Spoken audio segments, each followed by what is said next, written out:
A San Diego native prohibited from flying home because his name appeared on a no-fly list. Tonight, he walked across the U.S.-Mexico border 2 days after the ordeal started.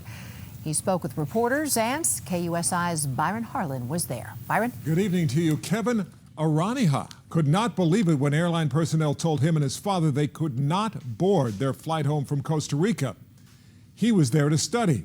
His family was there to see him graduate.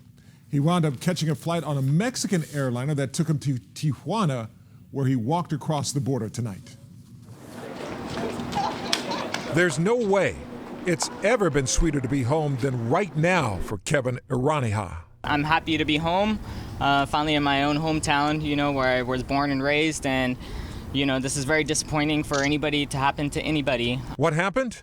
He was in Costa Rica to get his master's degree. From the United States, Kevin Iraniha. When it came time to fly home, airline personnel told him he and his father were on a no-fly list. They didn't give him any information. They said go to the U.S. Embassy, and basically held him from flying back to his own country.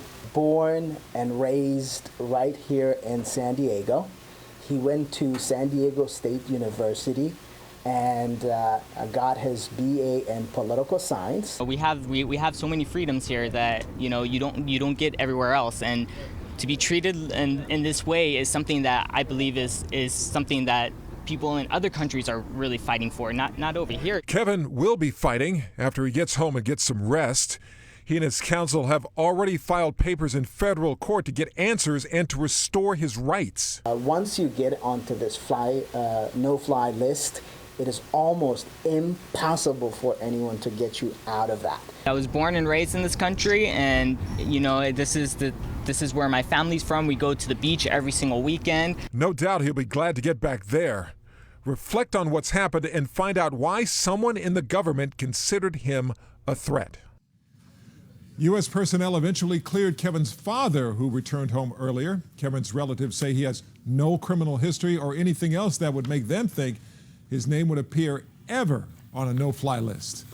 Byron Harlan, KUSI News. What an ordeal, Byron. Now, had he never flown back to San Diego while he was studying at the University of Costa Rica? He'd been back and forth a few different times, which is why it's so puzzling.